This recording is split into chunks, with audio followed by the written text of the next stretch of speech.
مور کو اللہ تعالیٰ نے جنت سے کیوں نکالا؟ تو دوستو، جیسے کہ آپ سب جانتے ہیں کہ مور ایک بہت ہی خوبصورت پرندہ ہے، لیکن یہ اس سے بھی زیادہ خوبصورت جنت میں تھا۔ مور کی خوبصورتی اور اس کے حسن پر سبھی پرندے ناز کرتے تھے، لیکن ان سب خوبیوں کے باوجود بھی مور نے ایسی کیا غلطی کر دی کہ جس سے اللہ تعالیٰ نے مور کو جنت سے نکال دیا۔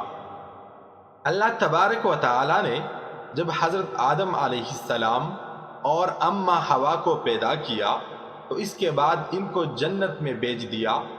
وہ دونوں جنت میں بہت ہی سکون سے زندگی گزار رہے تھے، بہت ہی مزیدار اور لذیذ پھل اور میوے کھایا کرتے تھے، لیکن ایک اناج جس کو کھانے سے اللہ پاک نے انہیں منع فرمایا تھا، وہ اناج گندم تھا۔ اب آپ کو بتا دوں کہ حضرت آدم علیہ السلام کی وجہ سے ہی جنت سے شیطان کو نکال دیا گیا تھا۔ اسی وجہ سے حضرت آدم علیہ السلام سے دشمنی ہو گئی تھی اور وہ حضرت آدم علیہ السلام کا دشمن بن گیا تھا۔ شیطان کی یہ خواہش تھی کہ وہ کسی بھی طرح حضرت آدم علیہ السلام کو جنت سے نکال دے اور ساتھ میں اماں حوا بھی جنت سے نکل جائے۔ جب شیطان کو یہ خبر ہوئی کہ حضرت آدم علیہ السلام کو تمام میوے کھانے کی اجازت ہے، لیکن ایک اناج جو کہ گندم ہے اسے کھانے کی اجازت نہیں ہے، تو شیطان نے سوچا کہ بدلہ لیا جائے۔ شیطان انتقام کی آگ دل میں لیے جنت کے دروازے کے پاس آیا اور بیٹھ گیا، اور وہ 300 سال تک وہاں پر بیٹھا رہا کہ کوئی جنت کے دروازے سے باہر آئے اور شیطان اس سے بات کر سکے۔ ایک دن اچانک جنت سے مور باہر آیا۔ شیطان نے اس کو دیکھا اور بہت خوش ہوا۔ شیطان نے اس مور سے پوچھا، اے خوبصورت پرندے، تم کون ہو؟ تو مور بولا کہ میں مور ہوں، اب تم اپنا تعارف کراؤ۔ تو شیطان نے جھوٹ بولا کہ میں عالمی پارویا ایک فرشتہ ہوں، میں اللہ پاک کی عبادت سے ایک پل بھی غافل نہیں ہوں، میں یہ چاہتا ہوں کہ میں بھی جنت میں جاؤں، وہاں کی نعمتوں کو اپنی آنکھوں سے دیکھ سکوں۔ تو شیطان مور سے کہنے لگا کہ کیا تم مجھے جنت کے اندر لے جاؤ گے؟ میں تمہیں اس کے بدلے 3 ایسی باتیں بتاؤں گا جس سے تمہیں ابدی زندگی حاصل ہو جائے گی، تمہیں بڑھاپا اور بیماری نہیں آئے گی، تم ہمیشہ کے لیے جنت میں رہو گی۔ شیطان کی یہ تمام باتیں سن کر مور لالچ میں آ گیا اور کہنے لگا کہ مجھ میں تو اتنی طاقت نہیں ہے کہ میں تمہیں جنت کے اندر لے جاؤں، لیکن میرا ایک دوست ہے جو سانپ ہے، وہ شاید تمہاری مدد کر سکتا ہے۔ یہ کہہ کر مور اپنے دوست سانپ کے پاس آیا اور اس کو ساری بات بتائی۔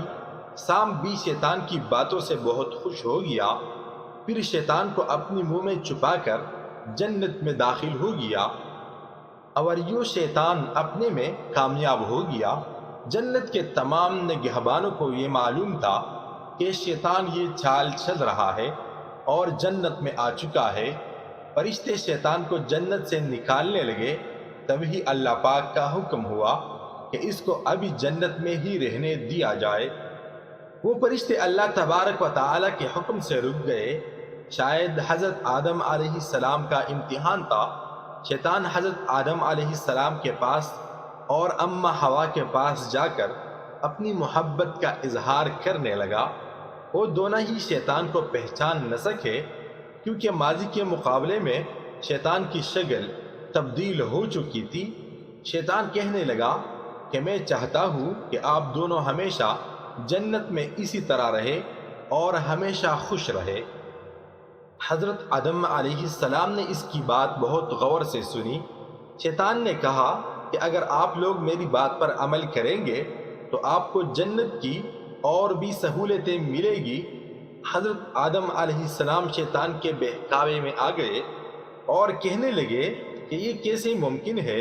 تو شیطان کہنے لگا کہ ایک گندم کا دانہ اگر آپ دونوں کھا لیں تو آپ کو ابدی حیات حاصل ہو جائے گی اور آپ ہمیشہ کے لیے جنت میں ہی رہیں گے۔ یہ بات سن کر حضرت آدم علیہ السلام کے دل میں رجحان پیدا ہو گیا، لیکن ان کے دل میں اللہ کی نافرمانی کا خوف غالب آ گیا، جبکہ اماں ہوا شیطان کی باتوں میں آ گئی، جس پر اماں ہوا نے حضرت آدم علیہ السلام کو راضی کر لیا۔ پھر اس کے بعد دونوں نے اس گندم کے دانے کو چکھ لیا۔ جیسے ہی گندم کا دانہ ان کے اندر گیا تو ان دونوں کے سطر واضح ہو گئے، جس کے بعد دونوں اپنی سطر چھپانے لگے اور خدا کے خوف سے کانپنے لگے۔ اس دوران اللہ تعالیٰ نے فرشتوں کو یہ حکم دیا کہ حضرت آدم علیہ السلام اور اماں ہوا دونوں کو جنت سے زمین پر اتار دو۔ حضرت آدم علیہ السلام کو سری لنکا کے قریب نیچے زمین پر بھیج دیا، جبکہ اماں ہوا کو جدہ کی سرزمین پر بھیج دیا۔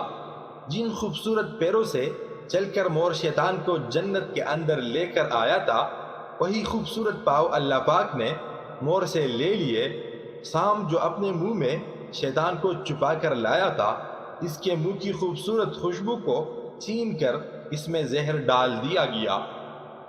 پھر مور کے ساتھ ساتھ سام کو بھی جنت سے نکال دیا گیا۔ پاؤں کو مٹی سے بچانے کا طریقہ جوتا پہننا ہے، نہ کہ سارے شہر میں قالین بچھانا۔ ہر دوست کو ہر راز نہ بتاؤ، دوستوں کے بھی دوست ہوتے ہیں۔ جیب باری ہو تو دشمن بھی خطائیں معاف کر دیتے ہیں، اور ہاتھ خالی ہو تو سگے بہن بھائی بھی سلام نہیں کرتے۔ اس معاشرے میں سرکاری ملازم کام نہ کرنے کی تنخواہ اور کام کرنے کی رشوت لیتے ہیں۔ دوست کے ساتھ صرف ایک ہی سلوک جائز ہے، اور وہ ہے وفاداری۔ اپنے حصے کا کام کیے بغیر دعاؤں پر بھروسہ کرنا حماقت ہے۔ ایک نسل کی جمالت دوسری نسل کی روایت اور پھر تیسری نسل کا عقیدہ بن جاتی ہے۔ ہر بزرگ کی بات میں حکمت مت ڈھونڈے، کچھ احمق لوگ بھی بوڑھے ہو جاتے ہیں۔ تم کب صحیح تھے یہ کوئی یاد نہیں کرتا، تم کب غلط ہو یہ کوئی نہیں بھولتا۔ ہم لوگ یہ نہیں جانتے کہ قیامت کے دن ہمارے ساتھ کیا ہوگا، لیکن یہ ضرور جانتے ہیں کہ دوسروں کے ساتھ کیا ہوگا۔ پیسوں کی کمی تمام برائیوں کی جڑ ہے۔ آپ دنیا کی تمام عورتوں کو برقع پہنا دے، پھر بھی حساب آپ کو اپنی آنکھوں کا دینا ہوگا۔ نظر اپنی خامیوں پر بھی رکھے، ہمیشہ غلط سامنے والا نہیں ہوتا۔ ایک انسان کتنا شریف ہے یہ اس بات سے پتہ چلتا ہے کہ کون سی چیزیں اسے بری لگتی ہے۔ جو چیز منہ سے میٹھی ہوتی ہے وہ ہمیشہ معدے کو تکلیف دیتی ہے۔ دنیا میں رہتے ہوئے دو چیزیں خاموشی سے کرو، ایک محنت اور دوسری عبادت۔ تو دوستو، کیسی لگی آپ کو آج کی ویڈیو؟ امید کرتا ہوں اچھی لگی ہوگی۔ اگر اچھی لگی ہو تو ویڈیو کو لائک کر دے، اور ایسی اسلامک اور معلوماتی ویڈیوز دیکھنے کے لیے میرے چینل کو سبسکرائب کر دے۔ تو ملتے ہیں دوسرے ویڈیو میں، تب تک کے لیے اللہ حافظ۔